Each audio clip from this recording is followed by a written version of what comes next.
Bon après-midi à vous tous, d'où on va commencer le 3e ou 4e cours qui va celui-ci être intitulé « Conducteur ionique inorganique pour dispositifs électrochimiques ». Donc auparavant, je vous ai mentionné, ou la dernière fois du moins, comment on allait faire des matériaux, de nouveaux matériaux pour les accumulateurs. Et aujourd'hui, je vais vous montrer directement cet aspect de conduction ionique qui se trouve dans les composés, bien sûr, pour les dispositifs électrochimiques, mais également dans notre corps humain. Alors le menu que je vous propose est le suivant. Dans un premier temps, je vous montrerai des généralités, des observations sur l'importance du transport ionique. Je vous montrerai des expériences du corps humain, à quoi ça sert au niveau du système de purification, et bien sûr, aux dispositifs électrochimiques. Ensuite, je m'intéresserai plus particulièrement aux matériaux, c'est-à-dire aux céramiques conductrices par ion O2-, voire H+. Quelques rappels fondamentaux sur cette conduction ionique, des familles de matériaux qui sont utilisés, et bien sûr des applications pour les piles à combustible. Là, je serai au niveau de la haute température. Ensuite, je passerai sur des composés à basse température et m'intéresserai sur les conducteurs ioniques du lithium, du sodium, pour les batteries tout solides. Je vous montrerai les différences entre les verres et les cristaux, quels sont les conducteurs ioniques à base de lithium et de sodium, et les applications pour les batteries tout solides. Et enfin, je conclurai cet exposé par quelques prospectives. Alors, si on regarde, tout d'abord, qu'est-ce que ce problème de conduction ionique? Et quels sont directement les différents éléments? Et comme vous pouvez voir, ces conducteurs ioniques vont être étudiés dans nombreux de dispositifs électrochimiques, comme les supercondensateurs, les batteries ou les piles à combustible. Mais également, nous allons voir que notre organisme repose finalement sur un problème de conduction. Très utilisé également au niveau des capteurs ioniques, et finalement dans le dessalement des eaux, et ainsi de suite, à la purification des déchets ou le retraitement des déchets. Alors cette conduction ionique, on peut la comprendre relativement simplement. Si je prends de l'eau distillée, je mets 2 électrodes, et dans ce cas, vous n'avez aucun courant. Maintenant, si je prends cette même eau distillée et je mets un sel de cuisine, du chlorure de sodium, vous avez dissociation en Na+, et Cl-, et vous obtenez un courant. Et dans ce cas, on a une conductivité de 10-1 Siemens par centimètre. Bien sûr, je vais utiliser cette unité pas mal de fois. Alors, bien sûr, si on regarde maintenant notre corps, notre corps suit les lois de la nature, puisqu'il va être constitué d'eau, de sel, des ions, ainsi que des composés organiques que sont les lipides et les protéines. Et finalement, on va voir que la conduction ionique est extrêmement importante pour le fonctionnement de notre organisme, c'est-à-dire cette fameuse bioélectricité. Alors, on va voir comment tout cela est venu, et ça a été finalement une expérience relativement quelconque qui a bouleversé, si je peux dire, notre époque, notre recherche. C'est en effet Luigi Galvani qui préparait un bouillon de soupe tout simplement de grenouille pour sa femme qui avait une grippe, qui a fait cette expérience. Il a pris une pâte de grenouille connectée avec 2 aciers ou 2 métaux et il a observé que le nerf, bien sûr, une rétraction et une contraction. D'où il a crié hurrah, il avait découvert l'électricité qu'il appelait l'électricité animale. Et vous allez voir que cette découverte a conduit à 2 grandes importantes avancées au niveau scientifique.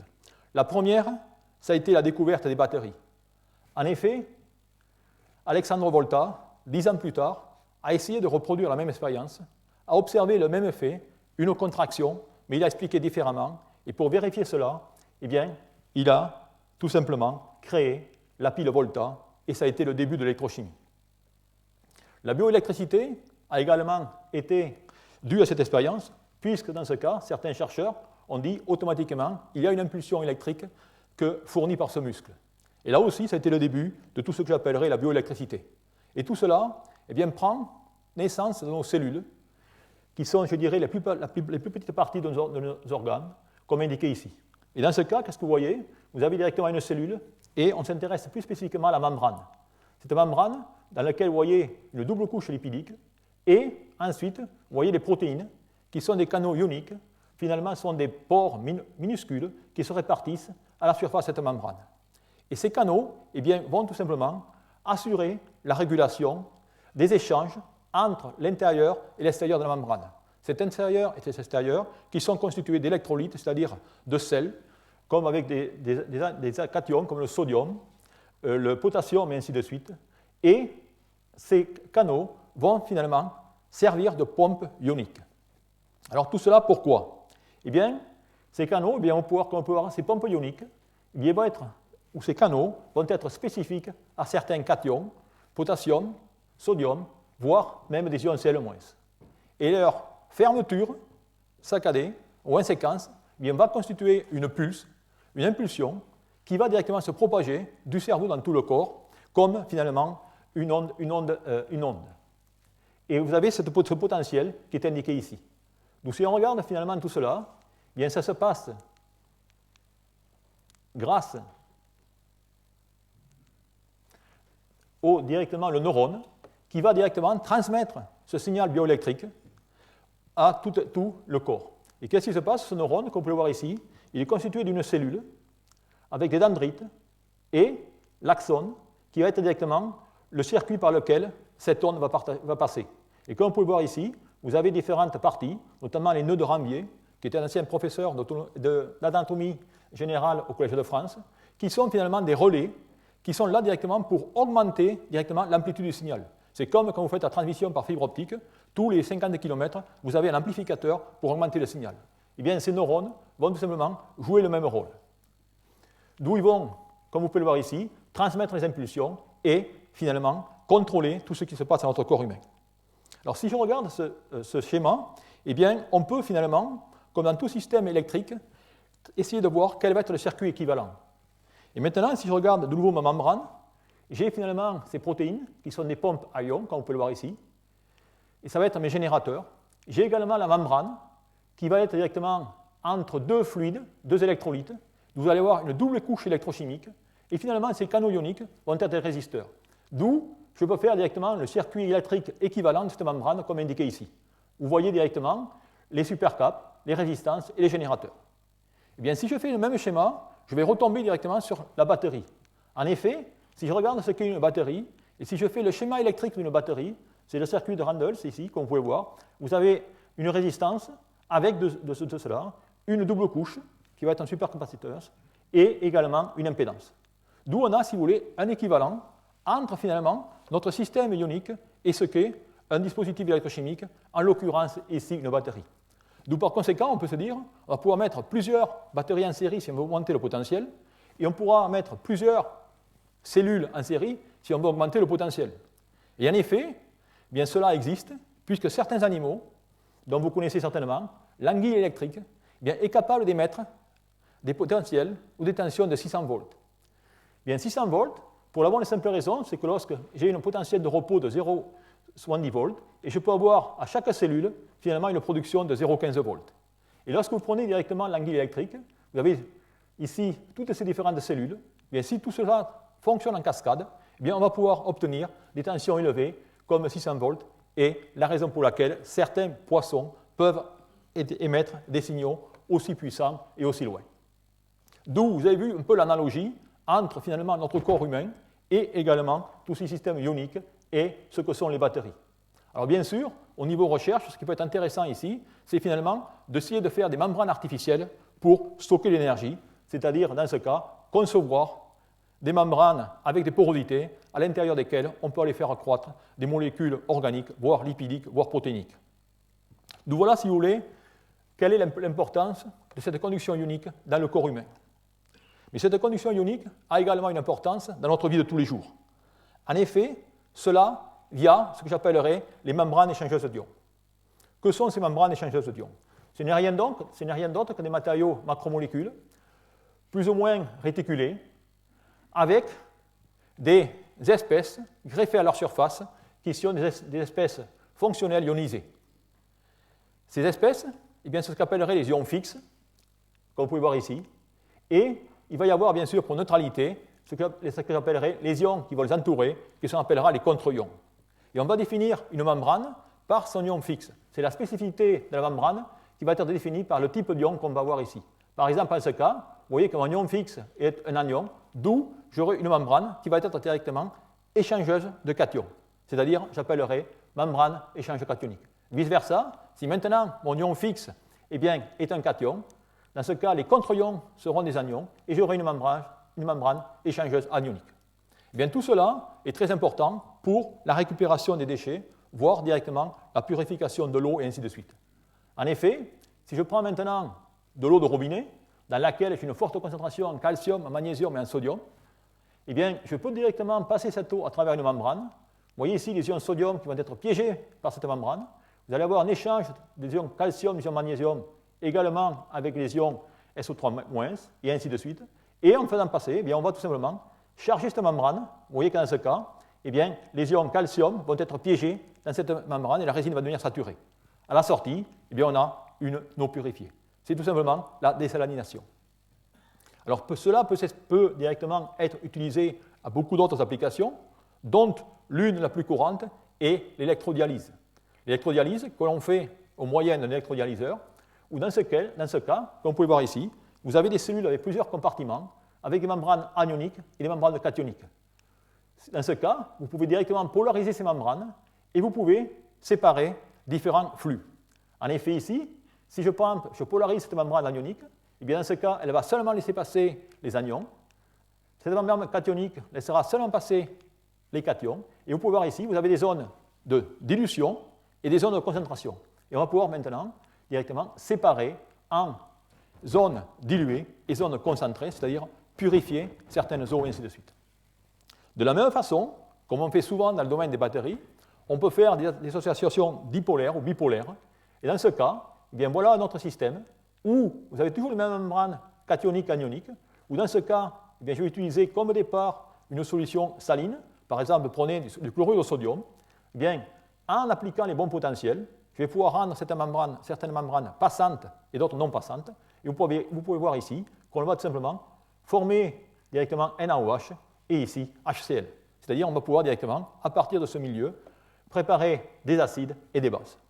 Donc voilà, si vous voulez, là aussi, des utilités de ces problèmes de conduction ionique très près de nous et qu'on utilise tous les jours. Alors maintenant, eh bien, on va continuer et voir en quoi ces conductions ioniques deviennent très importantes dans le cas des dispositifs électrochimiques. Et bien sûr, le premier que je vais prendre en revue va être tout simplement le cas de l'accumulateur au lithium, mais quel que soit l'accumulateur, ça pourrait être des accumulateurs au plomb ou peu importe, ça serait la même chose. Ce que vous voyez ici, c'est tout simplement un accumulateur dans lequel vous avez une électrode et l'électrolyte. Bien, vous allez voir que dans différentes parties de cet accumulateur, on va avoir des problèmes importants de conditions ioniques. Tout d'abord, si je regarde dans l'électrode, bien, une électrode, bien, il y a le matériau actif plus différents composants. Eh bien, automatiquement, il faut que les ions lithium arrivent à toutes les particules, aient accès à toutes les particules, et également migrent ou diffusent, si vous voulez, à l'intérieur de chaque particule. Ce n'est qu'à ce prix qu'on pourra avoir un accumulateur qui fonctionnera correctement. Un autre point important est le transport d'ions qui va avoir lieu à l'interface électrolyte-électrode. Dans ce cas, eh bien, qu'est-ce qui se passe? Chaque fois qu'on a un ion, potassium, sodium, lithium, il va être solvaté avec un cortège de molécules. Eh bien, ce cortège de molécules va devoir être supprimé lorsque cet ion va rentrer tout simplement dans un réseau. Et pour ce faire, eh bien, il va y avoir une activation, c'est-à-dire une barrière d'énergie à franchir pour que ces ions puissent directement pénétrer dans ce réseau d'intercalation, c'est-à-dire de ces composés d'insertion. Et tout ça, eh bien, va faire en sorte que la puissance ou la capacité des batteries eh bien, va être la somme de trois termes qui vont être la conductivité ionique au sein de la membrane, la conductivité ionique au sein des électrodes et finalement le transport d'ions aux interfaces. Et c'est la maîtrise de cela qui va pouvoir vous permettre d'obtenir des accumulateurs qui auront une très forte puissance et, je dirais, une très bonne capacité. Et cela vous sera traité dans le séminaire qui va suivre. Maintenant, je vais laisser un peu les batteries pour passer aux piles à combustible, et vous allez voir que le problème est identique, car tout système électrochimique eh bien, va dépendre des problèmes de conduction ionique. Si je prends la pile à combustible, dont vous savez tous maintenant, ce n'est rien d'autre que l'électrolyse inverse de l'eau, vous avez ici, je dirais, le cœur de pile d'une pile polymère, dans lequel vous voyez ici le polymère électrolyte, avec d'un côté la cathode et de l'autre côté l'anode. Eh bien, là aussi, vous allez avoir des problèmes de transport.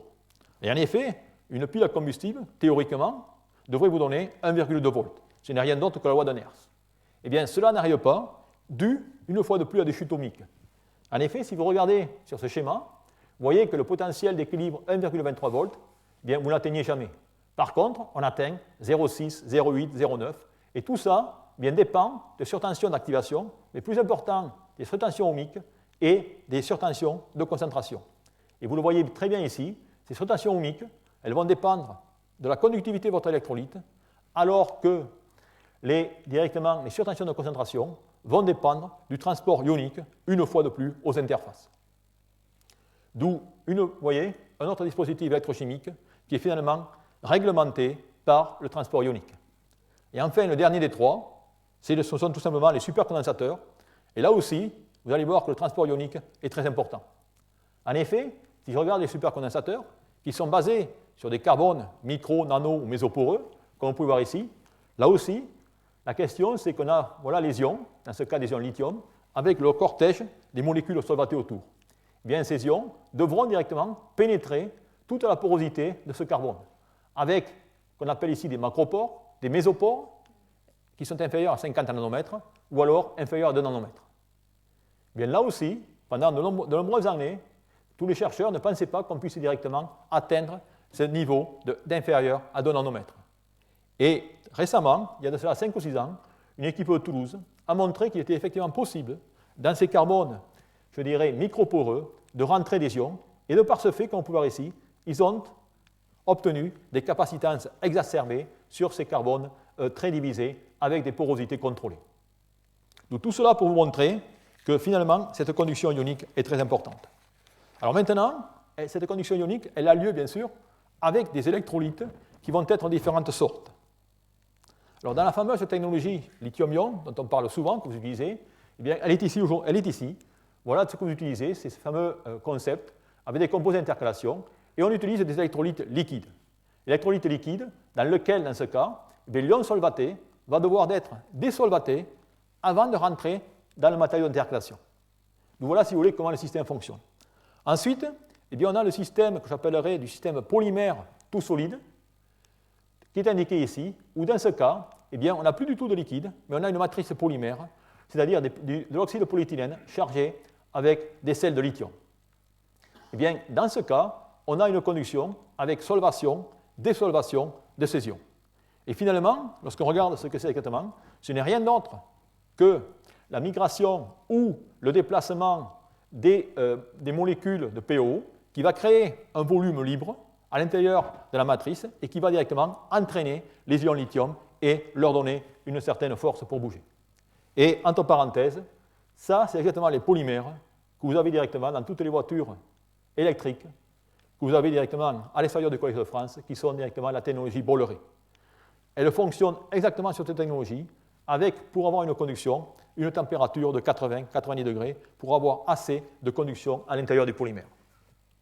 Et enfin, le troisième cas, c'est ce qu'appellerait la technologie tout solide, du lithium solide, dans lequel maintenant, on va construire des accumulateurs basés sur des composés conducteurs inorganiques tout solides. Et dans ce cas, eh bien, on va avoir un transport par sodium.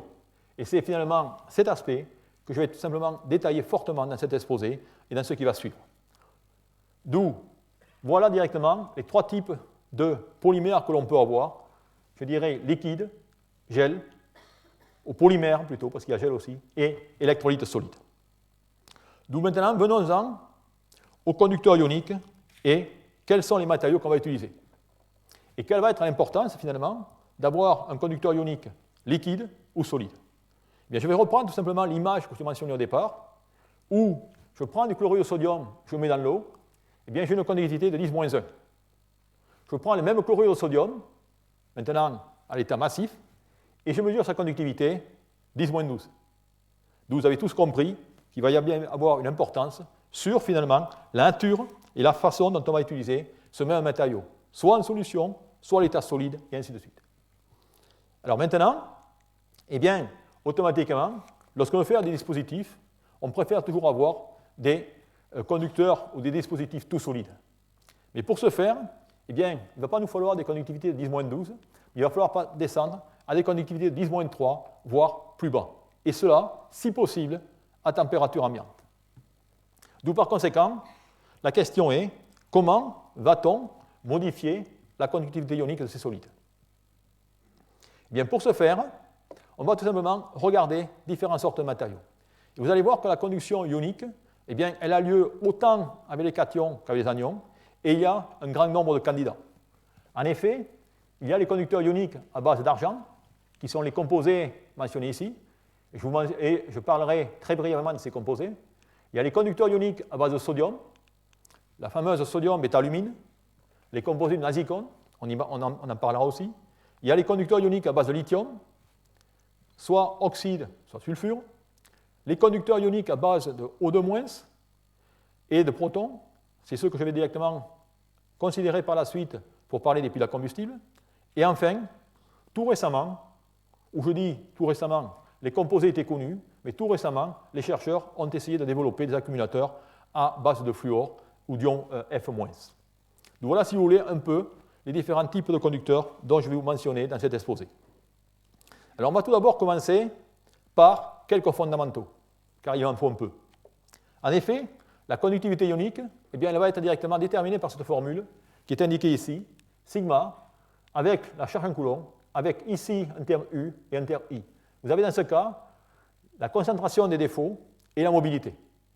Et finalement, lorsque vous allez dessiner un matériau, c'est ce qu'il va falloir ajuster, les défauts et la mobilité.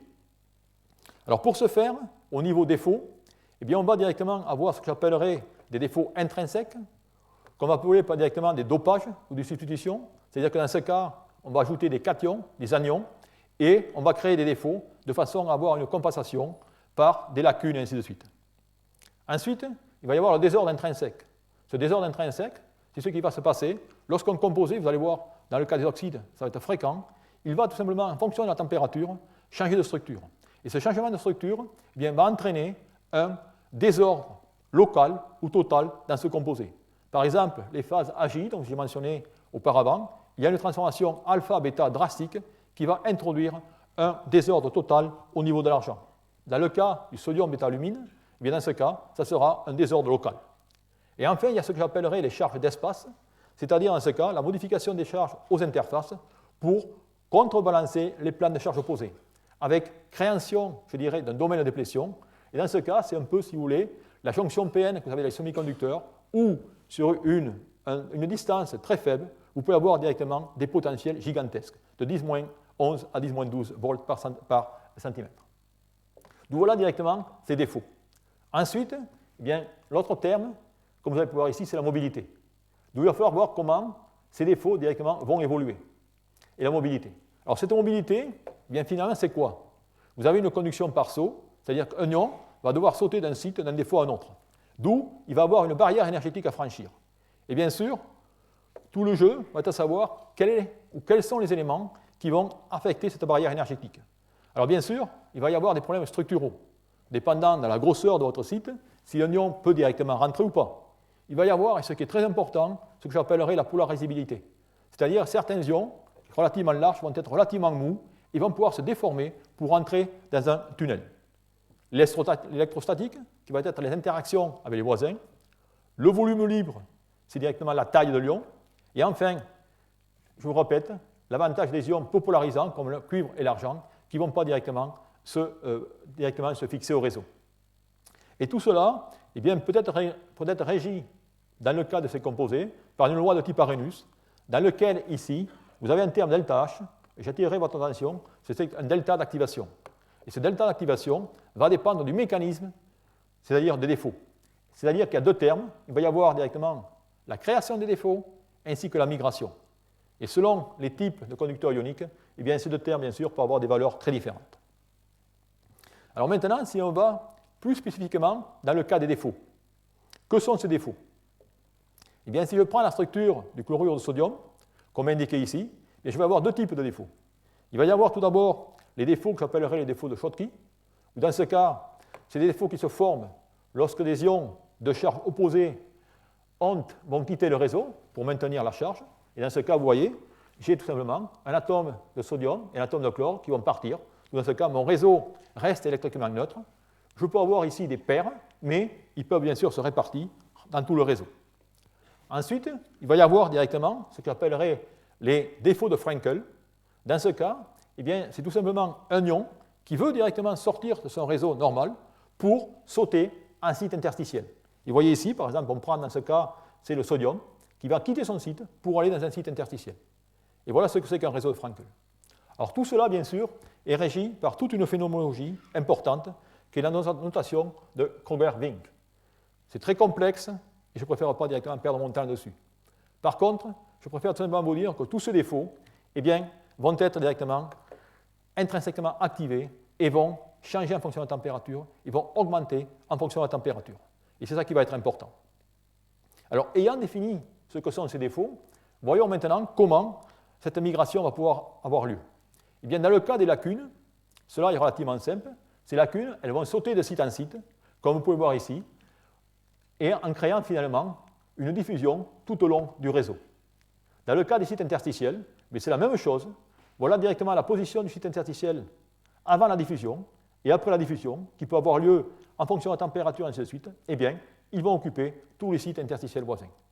D'où, voilà, si vous voulez, un peu les mécanismes de migration, que ce soit des lacunes ou alors que ce soit directement des sites interstitiels.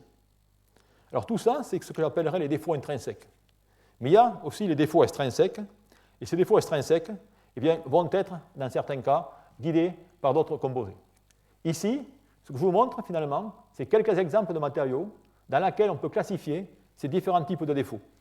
Vous avez dans ce cas les défauts de Schottky que l'on trouve finalement dans les halogénures alcanins, dans les alcalinotéreux, où vous voyez très bien ici la création en même temps d'une lacune cationique et d'une lacune anionique. Et dans les composés du type AgCl ou AgBr, ou alors dans les alcalinotéreux de fluorure, les structures fluorites, on a ce qu'on appellerait des défauts de Frenkel, dans lesquels, dans ce cas, eh bien, les cations vont aller en site interstitiel. Donc voilà, si vous voulez, un peu résumé les types de défauts que l'on a de façon intrinsèque dans ces matériaux. Maintenant, pour regarder ça de façon extrinsèque, eh bien, on va le faire chimiquement et on va utiliser les substitutions. Et en effet, le meilleur exemple pour démontrer cela va être tout simplement la zircone, ZrO2, où on va maintenant remplacer un atome de zirconium par un atome d'yttrium. Et si je fais cela, je remplace un élément tétravalent par un élément trivalent, d'où, automatiquement, il me manque un électron. Si je fais maintenant 2 atomes de zirconium pour 2 atomes d'yttrium, dans ce cas, j'aurai 2 électrons, je vais dans ce cas créer, comme vous pouvez le voir ici, une lacune anionique. Et cette lacune anionique, automatiquement, crée un vide dans le réseau. Ce vide, directement, va servir de rôle d'aspirateur pour les anions environnants, et vous allez avoir une migration et une conduction ionique avec tous les oxygènes qui vont directement défiler dans le réseau. Et tout cela peut se quantifier, et vous avez pour ces composés une conductivité en oxygène qui est de l'ordre de 10-4 Siemens par centimètre carré. Il y a une erreur ici, c'est 10-4 Siemens, centimètre-1. Outre ces composés, comme le zircone, il y en a encore d'autres oxydes qui sont encore aussi importants. Et un oxyde qui est intéressant, ce sont les oxydes de bismuth, de formule bismuth 2O3. Et là, ce transparent vous montre la complexité du problème dans les conducteurs ioniques. En effet, si je prends ce composé Bi2O3, vous avez une structure très stable à température ambiante. Et en fonction de la température, regardez tout le nombre de phases, des phases que j'ai. J'ai des phases, donc je vous ai dit, ce sont des polymorphes, même formule, mais structures différentes. Et enfin, il faut que j'aille à haute température pour obtenir une phase du type delta Bi2O3, qui, comme vous allez voir, va être très intéressante d'un point de vue conductivité ionique. Cependant, regardez, son domaine d'existence est seulement de 100 à 150 degrés. Et la plupart de ces composés qu'on va regarder maintenant, eh bien, vont tous souffrir du même problème, c'est-à-dire ils vont, en fonction de la température, avoir des changements de phase considérables. Alors pourquoi ce composé bismuth 2O3 est très intéressant? Eh bien, la forme haute température eh bien, va cristalliser dans la structure fluorite. Structure fluorite, c'est une structure du type MO2, et vous pouvez voir dans ce cas, lorsque je fais la formule, bismuth 2O3, c'est-à-dire qu'en ce cas, vous avez des lacunes. Eh bien, en effet, ce composé, vous avez ici la conductivité ionique, en fonction de la température, et vous voyez qu'aux alentours de 800 degrés, eh bien, vous avez une conductivité ionique gigantesque de 1 Siemens par centimètre. Ce qui est, comme vous pouvez voir ici, très proche de la conductivité ionique du chlorure de sodium qui est dissous dans l'eau. D'où ces composés sont certainement très intéressants, mais bien sûr, pour te les rendre utiles, il faudrait pouvoir directement les stabiliser à température ambiante. Et je note ici qu'il y a quelque chose de spécifique sur le bismuth qui possède un doublet libre, et je vous montrerai l'importance de cela par la suite. Alors la règle du jeu, bien sûr, va être tout simplement d'essayer de stabiliser ces composés à plus basse température. Alors, de nombreux travaux ont été faits en prenant d'autres composés. Et vous avez ici des phases au bismuth, qu'on appelle les bimévox, dont les formules sont indiquées ici, ou des phases au molybdène, dont les structures sont lamellaires ou alors colonnaires, comme indiqué ici. Et vous voyez que ces composés eh bien, ont des conductivités ioniques qui sont meilleures que celles de la référence, qui est l'yttrium ou la zircone dopée à l'yttrium, mais toujours plus bas que les phases bismuth O3. Donc voilà, si vous voulez, ces types de composés. Alors, il y a beaucoup de recherches s'effectuant autour de ces matériaux, et je vais vous montrer ici les différentes familles de composés que les chercheurs ont étudiées durant ces nombreuses années. Je rapporte les conductivités dans un pot d'Arrhenius pour différentes phases, avec comme référence ici, toujours pareil, la zircone dopée à l'yttrium avec la courbe verte. La première famille de composés que je vais considérer, ce sont les galates, c'est de type perovskite, qui sont des composés dont la structure est indiquée ici, qui ont des conductivités, regardez ici, qui sont meilleures que notre référence, mais cependant, ces composés ne peuvent être utilisés, car le gallium, d'un point de vue, il est trop cher, et de plus, ce gallium se vaporise fortement. Par conséquent, on ne pourra pas utiliser ces composés, de plus, en raison de réactions chimiques avec les électrodes. La deuxième famille de composés, ce sont les composés, j'appellerais les silicates, de type apatite, dont la structure est indiquée ici. Et dans ce cas, comme on peut le voir, on a un mécanisme de conduction par interstitiel avec des oxygènes qui vont d'interstite en interstite. Et dans ce cas, on a également de bonnes conductivités. Cependant, ces composés montrent des difficultés au niveau de la frittabilité, et ainsi de suite. Enfin, on a les phases de type bramlérite, qui ne sont rien d'autre que des structures double perovskite, dans lesquelles, vous pouvez voir ici, on a une conduction lacunaire avec les lacunes qui occupent directement des sites ou laissés libres par le barium, et ainsi de suite. Et enfin, eh bien, il y a d'autres classes de composés, dont les structures de type weberite ou les structures de type pyrochlore qui ont été étudiées. Mais malgré tous ces travaux, malgré ces 15 ans ou 20 ans de recherche, eh bien, il se trouve qu'au jour d'aujourd'hui encore, eh bien, le meilleur composé est toujours la zircone dopée à l'yttrium. En dehors de cela, eh bien, des études ont été faites sur ces matériaux, et je vous montre ici quelles sont finalement les valeurs de conductivité dont on parle. Alors faites attention ici, je ne l'ai peut-être pas assez précisé, on est en train de regarder des conductivités à 800 degrés, car on va utiliser ça pour des piles à combustible tout solides. Et vous voyez qu'on a la référence, qui est 4-10-2, et on a ensuite des composés. Tous ces composés ont plus ou moins les mêmes valeurs, mais à la différence que certains ne sont pas directement frittables et ont des réactions avec les électrodes à haute température. De tous ces composés, comme vous pouvez le voir ici, c'est toujours les composés au bismuth qui sont les plus intéressants au niveau conductivité ionique. Alors la question, c'est finalement, d'un point de vue chimiste du solide, pourquoi? Eh bien, il y a deux raisons. La première, si je regarde directement la structure de ces composés au bismuth, c'est des structures lamellaires, certaines d'entre elles, mais ce qui est le plus important, c'est ici. Vous voyez? Voilà directement ce bismuth. Mais ce bismuth a la particularité d'avoir une configuration électronique 6s2. Ça veut dire qu'en ce cas, il y a un doublet libre. Et ce doublet libre, vous pouvez le voir directement comme une charge négative. Alors maintenant, regardez. J'ai ces composés lamellaires, j'ai la non-stoichiométrie dans les feuillets du vanadium, et voilà mes atomes de bismuth. Donc par conséquent, dès qu'un oxygène va directement passer à proximité d'un atome de bismuth, il va y avoir répulsion. Ça veut dire qu'en ce cas, ce bismuth va tout simplement chasser les ions d'oxygène et va directement améliorer la migration et la diffusion. Donc c'est la raison pour laquelle certaines de ces composés au bismuth présentent une conductivité supérieure due à cet effet, je dirais, de balai associé directement au lone pair ou double libre de l'atome de bismuth. Une autre importance du bismuth et comment on peut utiliser ces doublés libres pour, je dirais, construire ou dessiner de nouveaux matériaux, a été directement le travail d'un chercheur français dans les années 2000, notamment de Philippe Lacor, où il a tout simplement considéré ce doublé libre comme dans le composé du type de l'étain, où dans ce cas vous avez également une doublé libre. Eh bien, l'idée était, ce doublé libre, qui va occuper un espace volumineux, va pouvoir directement être équivalent à l'oxygène. D'où l'idée a été de remplacer dans ce matériau l'étain qui a un doublet libre par un autre élément qui n'a pas de doublet libre, dans ce cas du lantane, et de remplacer le tungstène par le molybdène. Et par ce fait, qu'est-ce qu'on fait? Je prends directement 2 atomes d'étain avec 2 espaces doublés, je vais créer 2 lantanes plus 3 avec un oxygène pour balancer la charge, et je vais laisser maintenant une lacune. Et par ce fait, eh bien, un composé, un très bon conducteur ionique, dont la conductivité est indiquée ici, a pu être obtenu avec une conductivité de 10-12 Siemens cm-1 à 800 degrés C. Donc voilà, si vous voulez, ce qui peut se faire au niveau de ces conductions ioniques. Alors, un dernier exemple pour montrer finalement ce qui se passe dans ces conducteurs ioniques. Si on n'arrive pas maintenant à faire une conduction importante en regardant le matériau, bien certains chercheurs ont essayé de faire directement des structures épitaxiées. Et dans ce cas, qu'est-ce que vous regardez? Tout simplement la croissance de la phase ZRO2 Y3 sur un substrat de titanate de strontium.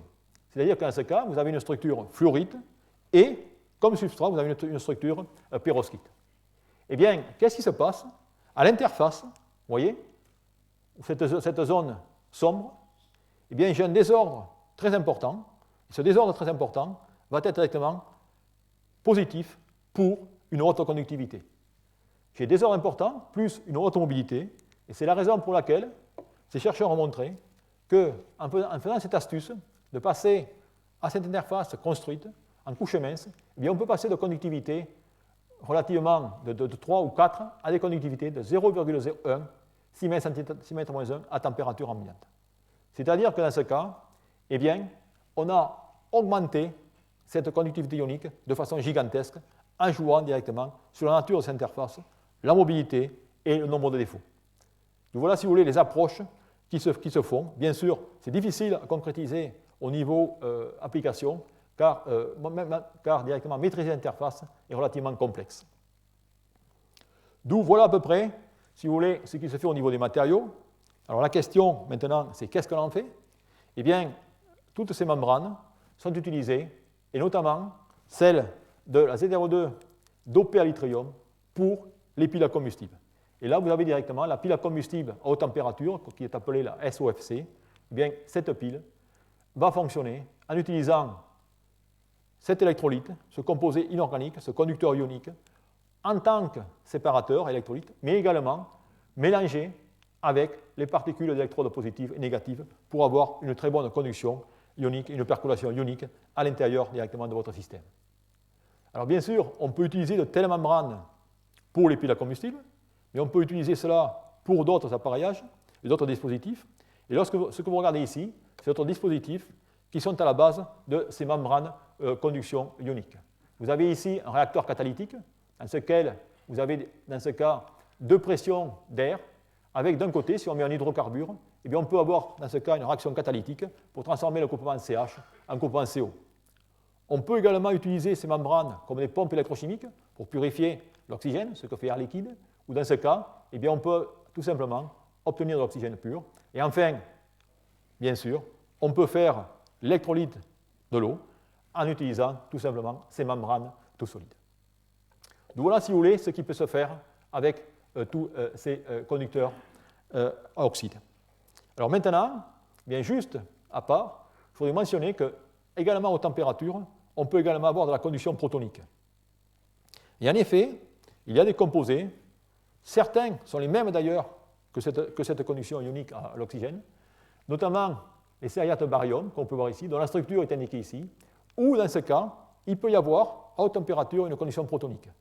Et cela se fait par le mécanisme de Grotius, qui est indiqué ici. Comment ça se fait? C'est-à-dire qu'on a une rotation des ions OH-, de façon à ce que le proton se rapproche de l'oxygène pour être transféré sur l'oxygène et ensuite redonner un OH-, et ainsi de suite. C'est-à-dire qu'on a une diffusion protonique le long du réseau par ce mécanisme de Grotius. Là aussi, on peut améliorer les matériaux par des substitutions chimiques, c'est ce que les chercheurs ont fait, et on peut obtenir des composés dont les formules sont indiquées ici, sont des orthoniobates et des tanthalates, dont les conductivités à haute température, c'est-à-dire 800 degrés, sont relativement bonnes. Cependant, un inconvénient de ces matériaux, c'est qu'ils sont sensibles directement au CO2, et en présence d'eau, il va y avoir formation de carbonate, il va y avoir dissolution. Mais enfin, on peut voir que dans ce cas, on peut faire des piles à combustible avec la différence des autres cas, où maintenant, l'eau va directement se former directement à la cathode, comme indiqué ici. Donc voilà, si vous voulez, ce que l'on peut faire au niveau de ces conducteurs ioniques à base d'oxyde. Alors maintenant, j'ai travaillé à haute température et je vais maintenant voir ce qui se passe en dehors de ces hautes températures avec des conducteurs ioniques différents qui vont être des conducteurs ioniques à base de lithium ou à base de sodium pour des batteries tout solides. Alors pourquoi ce désir de passer finalement à des électrolytes tout solides? Eh bien, tout cela est un problème de société et surtout un problème de sécurité. En effet, vous avez tous lu, regardé les journaux, que les batailles à ion lithium, certaines d'entre elles, présentent des difficultés. Tout le monde connaît l'histoire du Dreamliner. Vous avez vu également des histoires sur les computers et ainsi de suite. Tout cela, principalement parce qu'on utilise des électrolytes organiques qui peuvent directement s'enflammer. D'où l'idéal serait de développer une batterie tout solide, mais pour ce faire, il va falloir de meilleurs conducteurs ioniques. Et c'est ce que la recherche tente de faire aujourd'hui. Bien maintenant, je vais vous montrer finalement quelles sont les démarches que l'on va utiliser là aussi pour ce que j'appellerais des batteries tout solides. Alors pour ce faire, eh bien, là aussi, comme souvent en recherche, eh bien, des systèmes tout solides ne datent pas d'aujourd'hui. En effet, en 1980, il y avait un fort intérêt pour ces matériaux, ces conducteurs ioniques au lithium, notamment en France et mondialement. Des batteries tout solides, à l'échelle de couches minces, ont été fabriquées, fonctionnent très bien, il y a eu plus de 10 000 cycles, mais finalement, il n'y avait pas d'application pour cela. Ensuite, il y a eu des recherches pour regarder de nouveaux composés, mais sans aucune réelle motivation, jusque finalement, en 2010, où Toyota a annoncé, par la mise sur le marché, mais du moins le développement de batteries tout solides. Et cela, je dirais, a relancé un boom au niveau des recherches, où on est passé d'un calme plat à un engouement scientifique. Et bien sûr, de nombreux matériaux, de nombreux conducteurs ioniques ont apparu, comme indiqué ici, avec, je dirais, le sommet de la découverte, qui est un papier qui date de 2011, ou un nouveau matériau, dont la formule est indiquée ici, et je vous passerai en revue par la suite, eh bien, a une conductivité qui est analogue à celle du chlorure de sodium dans l'eau. Donc voilà, si vous voulez, pourquoi ce renouveau du tout solide. Alors bien sûr, pour revenir à tout solide, il va falloir dessiner des matériaux, et je vais vous donner une fois de plus quelques aspects fondamentaux. Tout d'abord, il va falloir un cahier des charges. Pour avoir des matériaux qui fonctionnent, il nous faut une haute conductivité, je vous ai déjà mentionné 10 puissance moins 3, une conductivité électronique négligeable, parce que vous ne voulez pas directement court-circuiter vos électrodes, une compatibilité des interfaces qui n'est pas de réaction chimique, sinon les électrodes vont directement se délaminer, une stabilité électrochimique, c'est évident, il vous faut des matériaux qui soient stables mécaniquement, et, on l'a bien vu, une haute concentration de défauts pour avoir directement une conductivité ionique importante. Alors, qu'est-ce qu'on sait de tout ça? Qu'est-ce qu'on a appris? Alors, si on regarde quelques bases fondamentales, il va y avoir tout d'abord la compétition, ou je peux dire entre le cristal et l'amorphe. Et si on regarde la littérature, eh bien, on s'aperçoit que les amorphes, les verres, ont de meilleures conductivités que les cristaux. A priori, vous êtes tous d'accord avec moi, puisque vous dites un verre, c'est totalement désorné, beaucoup de défauts, c'est OK. Vous allez voir que par la suite, eh bien, on va trouver des matériaux, même cristallins, qui ont une très bonne conductivité. Ensuite, ce que l'on sait également, c'est que l'on peut s'amuser à faire des mélanges, en mélangeant par exemple des borates, des silicates, et ainsi de suite, et on a ce qu'on appelle, je dirais, le mélange d'anions, au mix anion effect en anglo-saxon, où dans ce cas, eh bien, on a un passage par un maximum. Et tout ça est dû à une modification en transition vitreuse qui fait qu'on a des composés qui sont plus ou moins conducteurs ioniques. Ensuite, eh bien, il y a finalement les oxydes en fonction des sulfures. Et vous apercevez ici que les sulfures sont meilleurs que les oxydes en termes de conductivité ionique. Si vous m'avez suivi, vous pouvez me dire pourquoi. Parce que tout simplement, dans ce cas, le soufre est un plus large atome, il sera beaucoup plus polarisable et va conduire à une meilleure conductivité ionique. Et ensuite, maintenant, si on peut prendre directement un mélange de soufre, de sulfure et d'oxyde, et on peut également augmenter la conductivité avec l'effet des mélanges d'anions. Ce qui voudrait dire que les oxysulfures, à l'échelle, je dirais, des matériaux amorphes, devraient présenter des conductivités ioniques supérieures aux oxydes. Certainement, c'est encore à prouver sur des composés cristallins, faut-il d'abord faire des oxysulfures. Enfin, le problème essentiel. Naïvement, lorsqu'on parle de conduction ionique, eh bien, il y a le problème de taille. Et vous allez tous me dire que les plus petits cations devraient bouger le plus rapidement. Je m'excuse, c'est faux. Car ce qui est important, c'est que vous avez directement des tunnels, et c'est la polarisabilité de cet ion qui va être importante. Si vous prenez directement un petit atome ou petit ion comme le lithium, eh bien, il va directement aller se piéger sur les oxygènes du réseau. Si vous prenez directement un large atome comme le rubidium ou comme l'argent, et ainsi de suite, eh bien, il va tout simplement passer, mais sans se piéger sur le réseau. Et c'est la raison pour laquelle on va pouvoir avoir des conductions plus importantes avec l'argent qu'avec le lithium ou qu'avec le sodium. D'où, de nouveau, rappelez-vous, la taille n'est pas le plus important, la configuration électronique a un effet, mais c'est surtout la polarisabilité, et bien sûr l'acidité qui va jouer un rôle essentiel, du moins pour les matériaux. Enfin, il va y avoir encore un autre effet, comme vous pouvez le voir, l'effet de taille.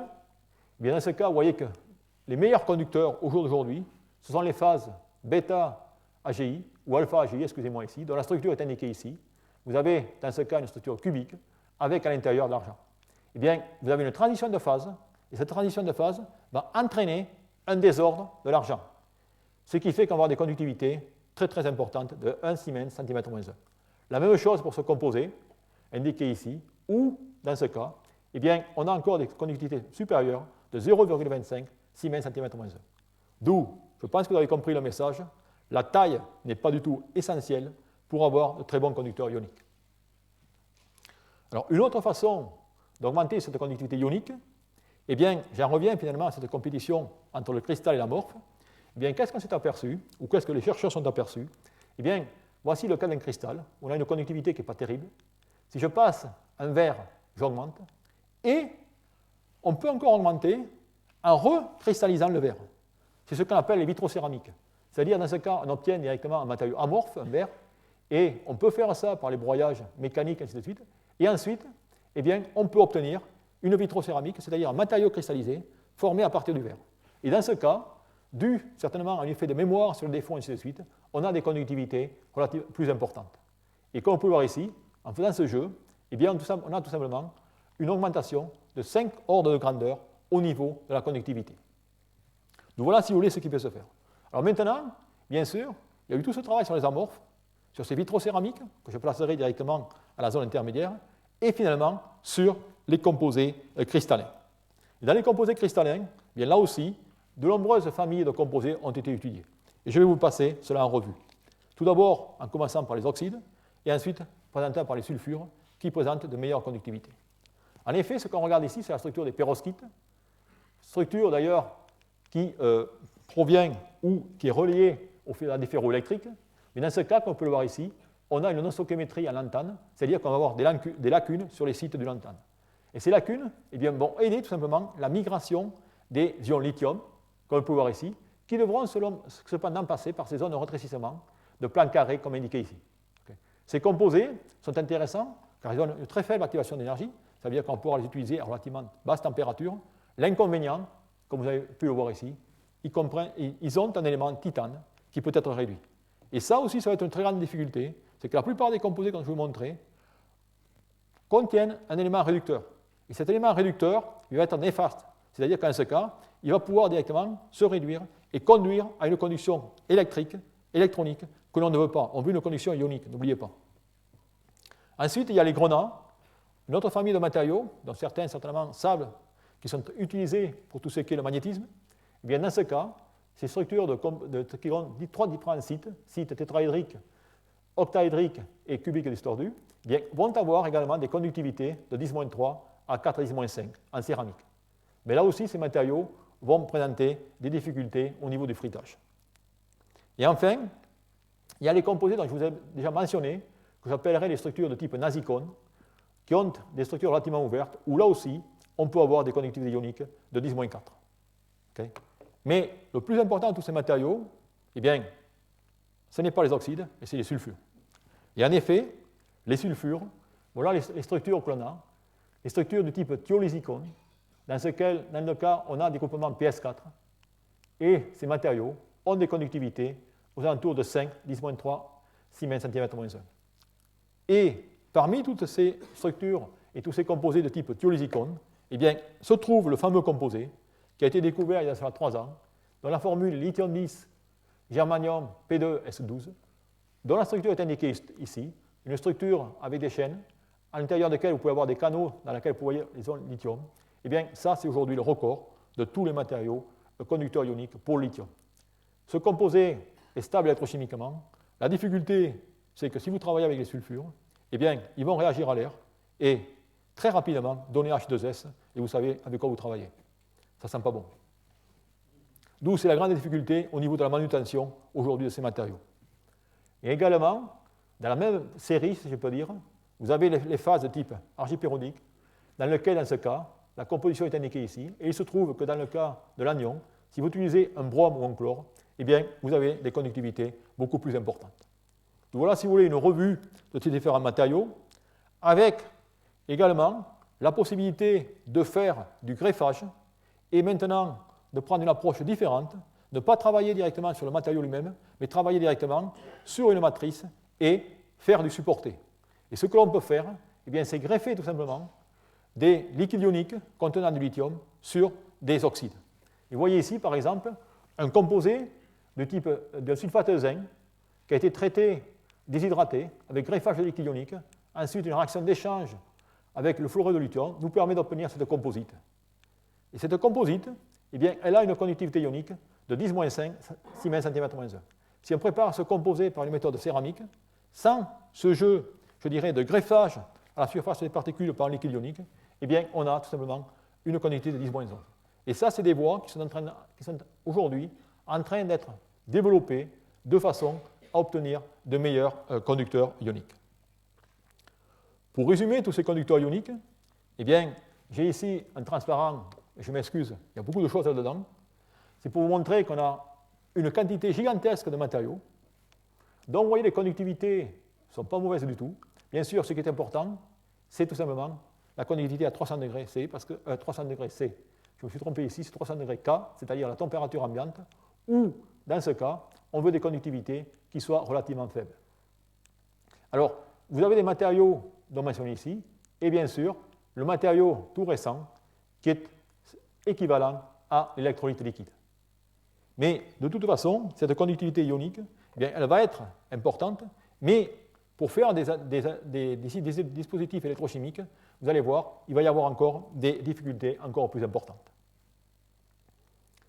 D'où, maintenant, il me reste juste un petit passage sur les composés au sodium, car eux aussi ont directement une application importante, et on va faire regarder au niveau des structures. Et là aussi, je voudrais faire cette remarque. Vous avez bien compris que le fait que le sodium soit plus gros que le lithium ne va pas être un handicap.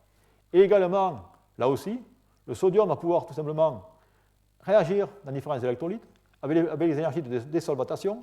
Mais ce qui va être le plus important, ça va être tout simplement la contrainte mécanique, comme indiqué ici. Mais, de nouveau, il pourra migrer facilement dû à la polarisabilité à l'intérieur des structures. Alors, les composés ou les structures qui sont importantes pour ces différents types de composés, eh bien, on a dans ce cas les structures de type nasicone. Ce sont des structures de type ouverte, qu'on peut voir ici, avec des ions de sodium. Ce qui est très important pour ces composés, eh bien, c'est tout simplement que c'est de très bons conducteurs ioniques, mais surtout, vous n'avez pas directement de conductivité électrique. Pour la bonne et simple raison que dans la structure, vous avez un groupement MO6 qui est séparé de son voisin par un tétraèdre XO4. Ce qui fait que vous n'avez aucune délocalisation électronique et vous avez des conducteurs ioniques parfaits sans conduction électronique. Et je dirais que c'est ça la force de ces composés. De plus, les conductivités ne sont pas géniales, aux alentours de 10-4. Cependant, l'énergie d'activation est relativement faible, aux alentours de 0,3 électronvolts. Ce qui veut dire énergie d'activation faible, que l'on pourra utiliser ces composés à basse température. Alors, ces composés au sodium, bien là aussi, celui qui est connu et qui a été utilisé depuis plus de 20 ans, eh bien, c'est le fameux sodium bétalumine. Sodium bétalumine, vous avez cette structure, la composition est indiquée ici.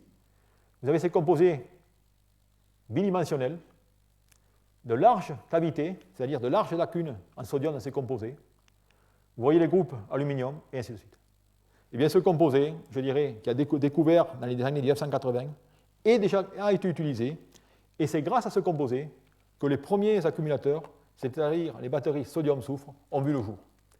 Ce sont les batteries qui sont utilisées pour tout ce qui est application gris, Alors, vous voyez ici, ce composé travaille à une température de 300 degrés C. Alors, dans ce cas, eh bien, vous avez du sodium fondu et, vous voyez, le séparateur, l'alumine est ici, la bêta-alumine est en bleu. Et dans ce cas, vous avez directement une migration des ions sodium de cet électron fondu au soufre à l'extérieur qui est en jaune. Donc voilà le fonctionnement de ces accumulateurs. Et bien sûr, la difficulté de ces accumulateurs, c'est que vous opérez à 300 degrés C. Et au niveau sécurité, ça présente des problèmes. Et d'ailleurs, il y a de cela 2 ans, eh bien, les accumulateurs à base de soufre ont explosé. Et c'est la raison pour laquelle la compagnie japonaise qui les fabriquait a arrêté la production de ces accumulateurs pendant plus de 6 mois, et ainsi de suite. D'où tout ça pour vous dire qu'il nous faut des batteries tout solides, mais à température ambiante. D'où, que faisons-nous à ce niveau? Eh bien, à ce niveau, je voudrais rappeler que si on veut construire des batteries à température ambiante, il y a la performance, et je vous ai parlé de tout cet exposé sur la conductivité ionique, tout ça, vous savez tout là-dessus, sur les différents composés que vous avez, et ainsi de suite. Mais il y a également ce que j'appellerais le procédé d'assemblage. Et celui-là va être primordial. Car, n'oubliez pas, si vous avez directement un liquide, vous prenez directement un matériau solide ou une poudre, vous aspergez avec votre liquide, le liquide va directement toucher toutes les particules. Dans le cas du solide, si vous faites naïvement positive, électrolyte négative, vous n'allez rien avoir, car il n'y a pas assez de contact avec les différentes particules. C'est la raison pour laquelle, lorsqu'on fait du tout solide, on va être obligé de mélanger l'électrode positive avec ce composé jaune, qui va être l'électrolyte, ce fameux conducteur ionique dont je vous ai mentionné, avec nos matériaux actifs, qui vont être, en ce cas, les particules en rouge, et de nouveau du carbone pour avoir une percolation électronique. Et ce n'est que grâce à cela eh bien, que vous allez pouvoir directement essayer de faire une batterie tout solide. Et ce qui va être important, bien sûr, ça va être la compatibilité chimique et électrochimique. Il va falloir surtout maîtriser les interfaces, car maintenant vous avez des solides, et ces matériaux vont respirer lorsque vous allez cycler, donc il peut y avoir un décollement aux interfaces, et bien sûr, éviter ce problème de décollement dont je viens de vous parler. Donc voilà, si vous voulez, le challenge. Alors ce challenge, eh bien, certains laboratoires ont réussi à, je dirais, à le relever, puisque vous avez ici des résultats d'accumulateurs qui ont été fabriqués. Dans ce cas, vous regardez les accumulateurs indium LiCO2 ou indium lithium titanate, dans les courbes électrochimiques sont ici. Vous voyez ici la cellule électrochimique dans laquelle on a l'électrode positive, le séparateur en jaune et l'électron négatif. La hauteur est inférieure à 1 mm. Et en appliquant la pression, eh bien, on peut dans ce cas avoir des courbes électrochimiques correctes.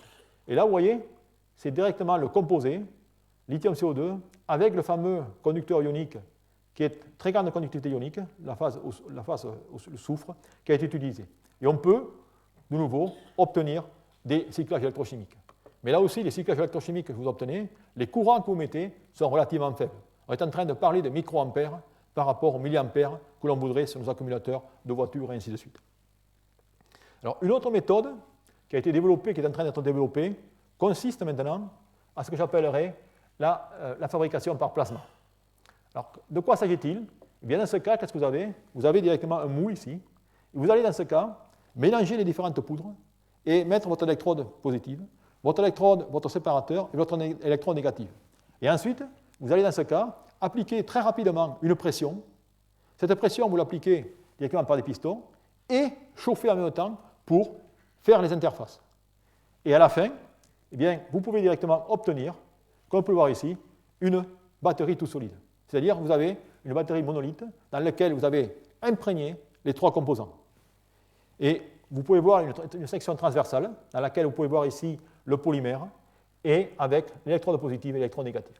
Bien, tout ça peut vous donner directement des comportements, je dirais, d'accumulateurs avec des courbes électrochimiques de charge et de décharge. Vous voyez ici plus de 100 cycles, on a une très bonne tenue en cyclage, mais notez encore, pour que cela fonctionne, on a été obligé directement d'aller à des températures de 100 à 200 degrés C. Donc voilà, si vous voulez, ce que l'on peut faire au niveau des batteries. Alors la question, c'est, les batteries tout solides, y a-t-il un futur? Bien, il y a un futur, a priori, puisque de nombreuses compagnies, et de nouveau Toyota, essaient de développer cette technologie pour le véhicule électrique. Ils en sont encore très loin, bien sûr, mais définitivement, il y a des promesses, et cela grâce au développement qu'il y a eu au niveau des matériaux et des conducteurs ioniques.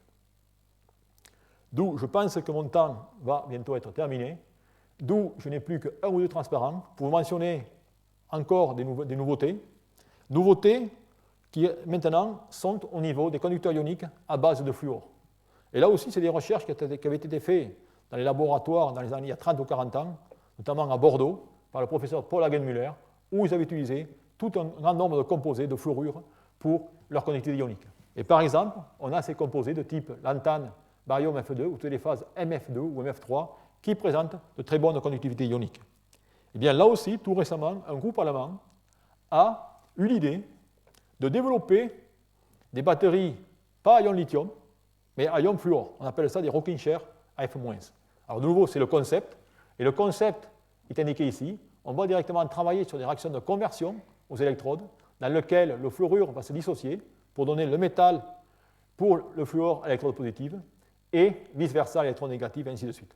Et grâce à cela, ils ont pu obtenir des courbes électrochimiques montrant la faisabilité du concept, mais bien sûr, il reste encore beaucoup de nombreuses années avant que ce concept puisse trouver maturité. D'où, pour résumer tout ça, eh bien, comme vous avez pu le voir, il y a eu de grands nombres de recherches sur les conducteurs ioniques. Alors, en conclusion, eh bien, définitivement, vous apercevez que les conducteurs ioniques, heureusement, sont plus importants et tous les procédés ont été bien travaillés pour le corps humain, pour l'électrodialyse, ainsi de suite. Pour les électrochimies, eh bien, on a encore des problèmes sérieux. Alors, problèmes sérieux liés aux matériaux, aux interfaces. Je vous ai montré que dans le cas de la pile à combustible, malgré toutes les recherches au niveau des matériaux, eh bien, c'est le composé qu'on avait il y a 20 ans qu'on utilise encore aujourd'hui. Il n'y a pas, du moins à ma connaissance, de substituant pour le moment. Au niveau des batteries au lithium, effectivement, il y a eu de très grands progrès grâce au sulfure, mais là aussi, je vous ai mentionné que les sulfures, c'est très intéressant, mais la manutention va être très compliquée, car, de nouveau, leur réactivité à l'air, et ainsi de suite. Enfin, au niveau des batteries sodium, dans ce cas, bien, la référence, elle date de 20 ans, c'est le sodium bétalumine, et bien sûr, ces accumulateurs fonctionnent à 300 degrés C, et notre rêve, c'est de faire en sorte qu'ils puissent fonctionner à température ambiante. Alors maintenant, quelles sont les stratégies de design pour de nouveaux matériaux? Bien, là aussi, eh bien, on n'a pas de stratégie. La théorie ne nous aide pas beaucoup à ce niveau. Et on est obligé de travailler sur les quelques règles dont je vais mentionner en termes de taille, de polarisabilité et d'interaction avec les voisins. Alors ça, bien sûr, c'est, je dirais, l'aspect matériaux. Bien, l'aspect interface, comme je vous l'ai mentionné au départ, je reprends la même relation, où la puissance et la capacité va dépendre de la conductivité ionique au sein de la membrane, au sein des électrodes de transport ionique. Et tout cela, eh bien, il va falloir optimiser. Okay? Bien ça, c'est exactement ce qui va vous être montré dans le séminaire qui va suivre, où maintenant, eh bien, on ne va pas regarder les composés de façon générale, on va regarder la formulation de l'électrode et comment on peut optimiser tous ces composants pour faire finalement cette courbe en bleu, je l'espère. Et c'est ce que va vous présenter Bernard Lestrier dans le séminaire qui va suivre cet exposé. Et je voudrais vous remercier pour votre attention.